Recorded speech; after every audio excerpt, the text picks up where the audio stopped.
में इतिहास के सेक्शन में हमने इससे पहले सेक्शन में देखा था सरबपुरी राजवंश के बारे में हमने देखा। छत्तीसगढ़ में सरबपुरी राजवंशों के बाद दक्षिण कोसल में सोमवंशी शासकों का राज्य रहा और कई अभिलेखों में इसी सोमवंशी शासकों को पांडु वंश कहा गया है। चूंकि सोमवंशी शासक का विस्तार बहुत ज़्यादा हो चुका था छत्तीसगढ़ और उड़ीसा के क्षेत्रों में, इस तरह इन्हें दो भागों में बढ़ चुके थे और परवर्ती सोमवंशी शासकों से भिन्नता प्रकट करने के लिए छत्तीसगढ़ के सोमवंशी शासकों को पांडु वंश के रूप में जाना गया। इस तरह से आज हम लोग बात करेंगे पांडु वंश। छत्तीसगढ़ के स्थानीय राजवंशों में अगर देखें तो पांडु वंश की बात करेंगे। हमने जाना ही सरबपुरी वंशियों के बाद छत्तीसगढ़ में सोमवंशी शासक जो कि पांडु वंश के रूप में जाने गए, दक्षिण कोसल में इनका शासनकाल रहा। इसी तरह अगर शासनकाल देखें, शासनकाल की अगर बात करें तो छठवीं से सातवीं शताब्दी के बीच में, छठवीं से सातवीं शताब्दी के बीच में पांडु वंशी शासकों का शासन दक्षिण कोसल में रहा। साथ ही साथ इनकी राजधानी की अगर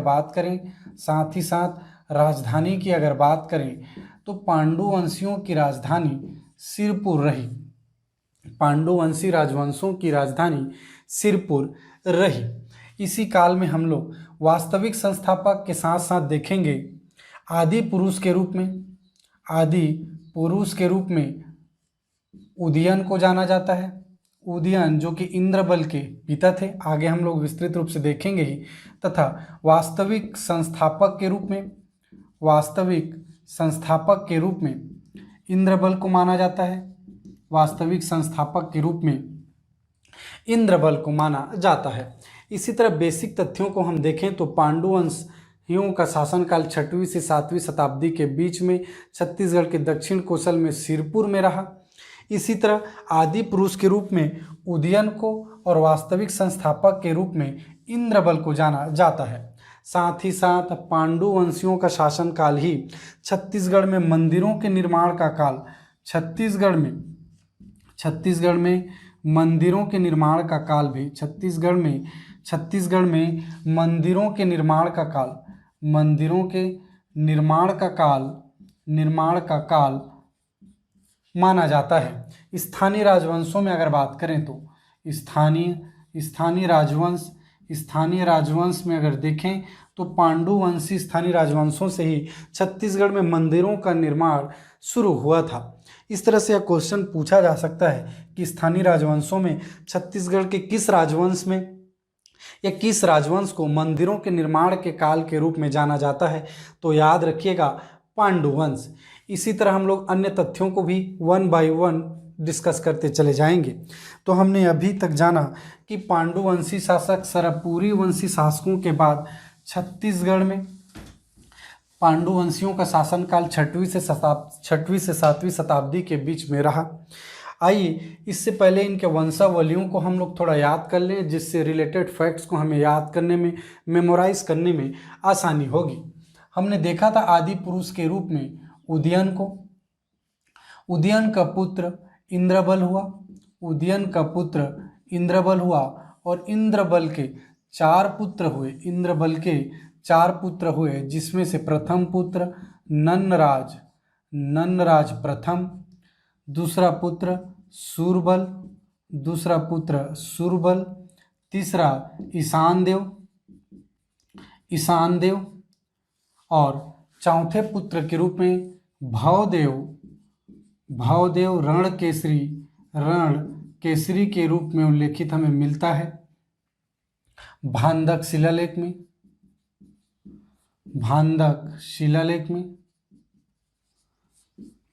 शिलालेख जो कि भवदेव रणकेसरी से संबंधित है।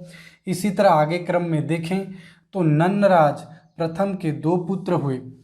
पहला पुत्र महाशिव तिवरदेव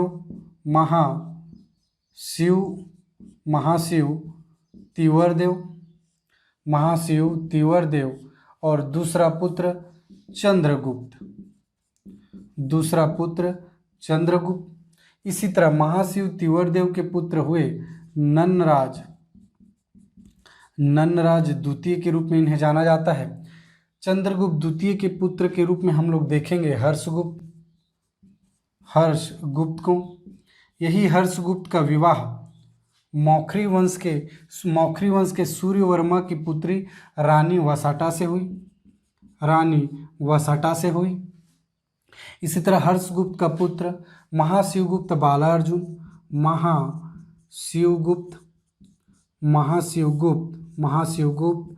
बालार्जुन के रूप में विख्यात हुए। महाशिवगुप्त बालार्जुन के रूप में हम लोग देखेंगे।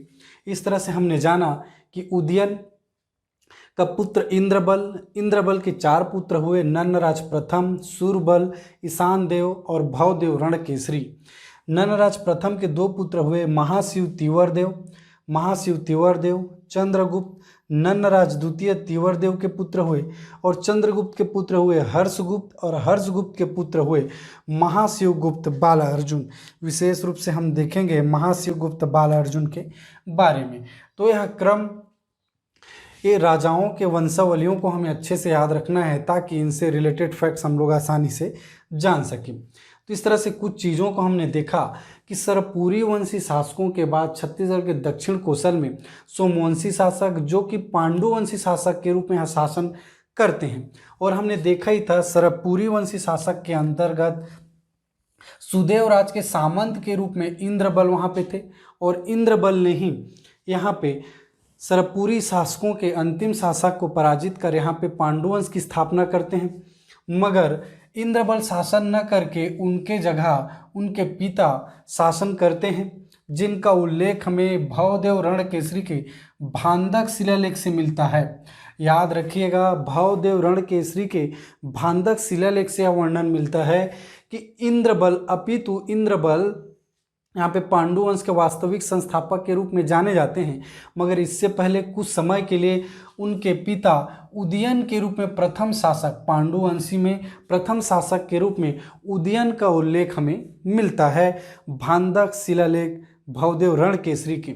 तो याद रखिएगा, उदयन जो कि छत्तीसगढ़ में इसे पांडुवंशी में जाना जाता है। उदयन आदि पुरुष के रूप में इसे हम जानते हैं, आदि पुरुष के रूप में उदयन को जाना जाता है। कुछ समय के लिए उन्होंने शासन किया।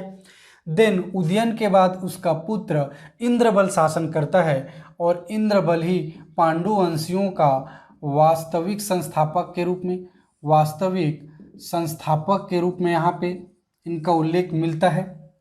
इंद्रबल का वास्तविक छत्तीसगढ़ में पांडुवंशी के रूप में वास्तविक संस्थापक के रूप में इंद्रबल को जाना जाता है। साथ ही साथ इनसे जुड़े रिलेटेड फैक्ट्स और याद रखेंगे कि इंद्रबल ही सरपुरी शासक नरेंद्र की बहन लोक प्रकाशा से विवाह करते हैं। लोक प्रकाशा से इनका विवाह होता है। ये सरपुरी राजकुमारी है, सरपुरी राजकुमारी है, जो कि सरपुरी राजा नरेंद्र की बहन थी लोक प्रकाशा, जिनसे इनका विवाह होता है। इंद्रबल ने अपने नाम के अनुरूप एक नगर स्थापन करते हैं, इंद्रपुर। अपने नाम के अनुरूप इन्होंने एक नगर की स्थापना की, इंद्रपुर, जो अभी वर्तमान में खरौद के नाम से जाना जाता है। जांजगीर चांपा जिला के अंतर्गत एक खरौद के नाम से जाना जाता है। तो इनसे रिलेटेड फैक्ट्स हम याद रखेंगे कि पांडुवंश के वास्तविक संस्थापक के रूप में इंद्रबल को इन्होंने लोक प्रकाशा से विवाह किया, और साथ ही साथ इन्होंने अपने नाम के अनुरूप इंद्रपुर नगर की स्थापना करते हैं, जो कि वर्तमान में खरौद के नाम से जाना जाता है। यह खरौद जांजगीर चांपा जिला में स्थित है। जांजगीर चांपा जिला में खरौद स्थित है। यहीं खरौद में हमने देखा था लक्ष्मणेश्वर मंदिर है, जिसका निर्माण ईशान देव के द्वारा किया गया था। ऐसा उल्लेख हमें इतिहासकारों के द्वारा देखने को मिलता है कि खरौद के लक्ष्मणेश्वर मंदिर में खरौद में ईशान देव का उल्लेख भी मिलता है। खरौद के लक्ष्मणेश्वर मंदिर में ईशान देव का उल्लेख मिलता है, और यह माना जाता है कि खरौद के लक्ष्मणेश्वर मंदिर लक्ष्मणेश्वर मंदिर का निर्माण ईशान देव के द्वारा किया गया था।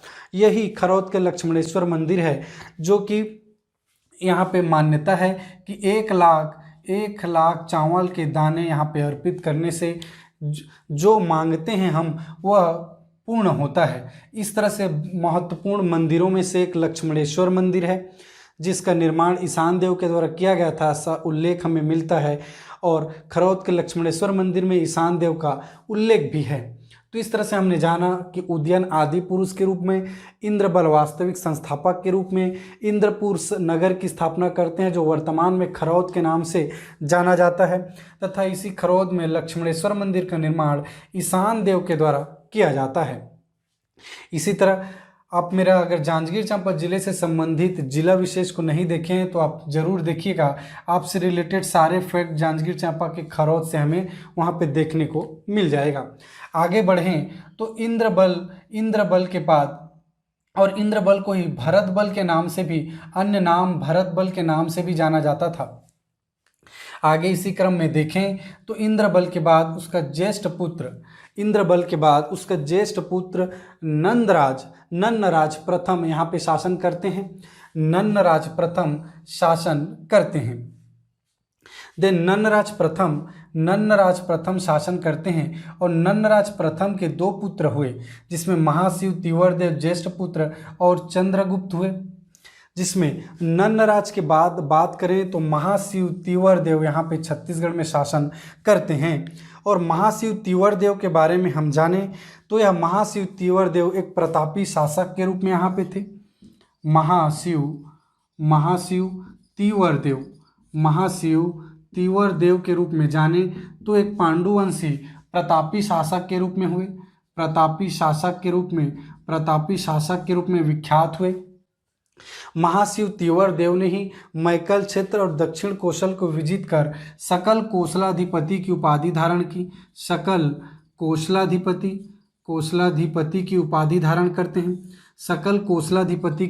धारण करते हैं। यह क्वेश्चन कई बार पूछा गया है कि पांडुवंशी शासक महाशिव तीवरदेव ने कौन सी उपाधि धारण की, तो याद रखिएगा सकल कोसलाधिपति की उपाधि धारण करते हैं। साथ ही साथ महाशिव तीवरदेव के शासनकाल में पांडुवंश का विस्तार बहुत ज़्यादा हुआ था। इस तरह से पांडुवंश के उत्कर्ष का काल किसे कहते हैं, तो याद रखिएगा पांडुवंश के उत्कर्ष का काल महाशिव तीवरदेव के काल के नाम से जाना जाता है। यह क्वेश्चन पूछा गया है। ये सारे फैक्ट्स आप याद रखिएगा कि महाशिव तीवरदेव का काल पांडुवंशी का उत्कर्ष काल कहलाता है। साथ ही साथ इन्होंने सकल कोसलाधिपति की उपाधि धारण की थी, एक प्रतापी शासक के रूप में यहाँ पे हुए। देन महाशिव तीवरदेव के बाद उनके पुत्र नन्नराज द्वितीय शासन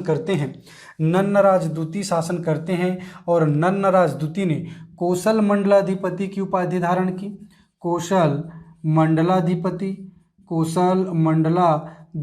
की उपाधि धारण करते हैं। याद रखिएगा नन्नराज द्वितीय कोसल मंडलाधिपति की उपाधि धारण करते हैं यहाँ पे, कोसल मंडलाधिपति की। और नन्नराज द्वितीय के कोई पुत्र नहीं होने के कारण नन्नराज द्वितीय के बाद इनके चाचा चंद्रगुप्त यहाँ पे शासन करते हैं पांडुवंशी के रूप में। नन्नराज द्वितीय के बाद चंद्रगुप्त यहाँ पे शासन करते हैं। चंद्रगुप्त के बाद इनके पुत्र हर्षगुप्त शासन करते हैं। हर्षगुप्त जिनका विवाह मौखरी वंश की राजकुमारी सूर्यवर्मा की पुत्री, आइए थोड़ा सा और डिटेल में देखें, सूर्यवर्मा की पुत्री रानी वासटा से इनका विवाह होता है। रानी वासटा से इनका विवाह होता है। हम बात कर रहे हैं हर्षगुप्त की, तो हर्षगुप्त की बात करें तो हर्षगुप्त का विवाह मौखरी वंश की राजकुमारी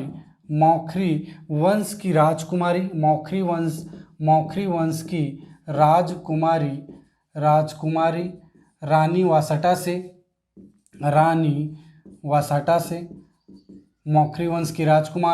वासटा से हर्षगुप्त का विवाह होता है।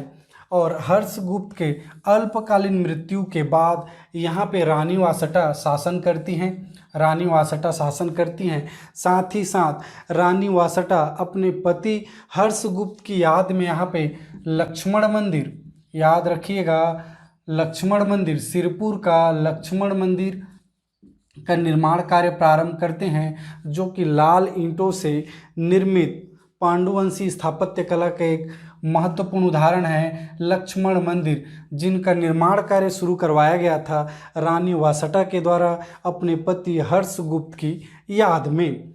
इस तरह से हमने देखा रानी वासटा और हर्षगुप्त से संबंधित तथ्यों को हमने जाना। हर्षगुप्त और रानी वासटा के बाद शासन करने आते हैं महाशिवगुप्त बालार्जुन, याद रखिएगा, महाशिवगुप्त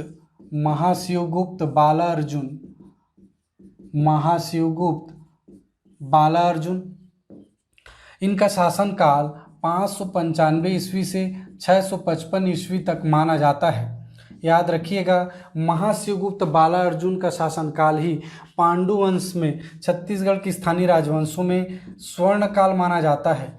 स्वर्णकाल के रूप में महाशिवगुप्त बालार्जुन के शासनकाल को हम लोग जानते हैं कि स्वर्णकाल, यह क्वेश्चन पूछा जाता है स्थानीय राजवंशों में छत्तीसगढ़ के इतिहास का स्वर्णकाल किसके काल को कहा जाता है, तो महाशिवगुप्त बालार्जुन के काल को छत्तीसगढ़ के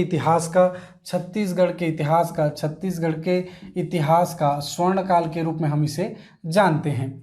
साथ ही साथ महाशिवगुप्त बालार्जुन, यह नाम बालार्जुन इसलिए पड़ा क्योंकि यह बाल्यावस्था में ही धनुर्विद्या में निपुण होने के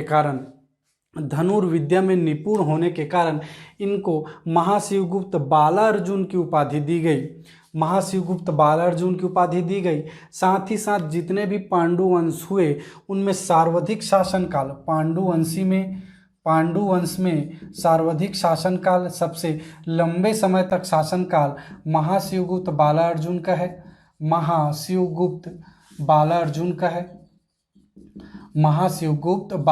का शासनकाल सबसे लंबा रहा पांडुवंशी में। इसी तरह इनके शासनकाल को स्वर्णकाल कहा जाता है। महाशिवगुप्त बालार्जुन शैव धर्म के अनुयायी थे, याद रखिएगा, शैव धर्म के अनुयायी थे, अपितु पांडुवंश वैष्णव धर्म के अनुयायी थे। मगर यहीं पे महाशिवगुप्त बालार्जुन शैव धर्म के अनुयायी थे और साथ ही साथ इस शैव धर्म के अनुयायी थे और इन्होंने सभी धर्मों का समान संरक्षण किया। याद रखिएगा, महाशिवगुप्त बालार्जुन शैव धर्म थे और पांडुवंशी वैष्णव धर्म से संबंधित थे, अपितु महाशिवगुप्त बालार्जुन सभी धर्मों का समान संरक्षण करते हैं। इसीलिए आप देख सकते हैं महाशिवगुप्त बालार्जुन सिरपुर की राजधानी में अनेकों आपको बौद्ध विहार मिलेंगे, जैन विहार मिलेंगे, वहीं पे शिव मंदिर मिलेंगे। इसी तरह हम कह सकते हैं कि सभी धर्मों का समान संरक्षण इनके द्वारा किया गया था। इसी क्रम में अगर आगे बढ़ें तो महाशिवगुप्त बालार्जुन के शासनकाल में ही चीनी यात्री वेनसोंग सिरपुर और मल्हार की यात्रा में आए थे। ये चीनी यात्री वेनसोंग यहाँ पे सिरपुर और मल्हार की यात्रा में आए थे और इन्होंने अपनी यात्रा वृतांत एक रचना की सियुकी किया सलो कहा, उनकी एक रचना थी सियुकी, इनकी एक रचना थी जिसमें इन्होंने छत्तीसगढ़ को किया सलो के नाम से उल्लेखित किया, जिनका चीनी भाषा में अर्थ अगर देखें तो कौशल होता है। चीनी भाषा में अर्थ देखें तो कौशल होता है। इसी तरह चीनी यात्री 639 ईस्वी में इनके शासनकाल में यात्रा करने आए थे और उन्होंने अपने यात्रा वृतांत में एक रचना सियुकी की, जिसे छत्तीसगढ़ में किया सलो के नाम से उल्लेखित किया और इसी किया सलो का चीनी भाषा में अनुवाद या अर्थ बोलें तो कौशल होता है। इसी तरह हमने देखा महाशिवगुप्त बालार्जुन का शासनकाल छत्तीसगढ़ के इतिहास के स्वर्ण काल के रूप में जाना जाता है। इनका शासनकाल 595 से 655 ईस्वी के बीच में रहा। यह पांडुवंशी महाशिवगुप्त बालार्जुन सर्वाधिक लंबे समय तक शासन किए। साथ ही साथ ये शैव धर्म के अनुयायी थे, अपितु पांडुवंश वैष्णव धर्म के अनुयायी थे। इसीलिए महाशिवगुप्त बालार्जुन यहाँ पे सभी धर्मों का समान संरक्षण दिया गया। इनके शासनकाल में चीनी यात्री वेनसोंग 639 ईस्वी में मल्हार और सिलपुर की यात्रा में आए थे और इन्होंने अपनी यात्रा वृत्तांत एक रचना सीयू की, जिसमें छत्तीसगढ़ को किया सलोक के नाम से इन्होंने उल्लेखित किया, जिसका चीनी में अर्थ देखें, चीनी भाषा में अर्थ देखें तो कौशल होता है। इसी तरह हमने 1 बाय 1 पांडुवंशी से संबंधित महत्वपूर्ण तथ्यों को हमने विस्तृत रूप से जाना। आशा करता हूँ ये सारे इन्फॉर्मेशन आपके लिए बहुत महत्वपूर्ण ही होंगे। तो अगर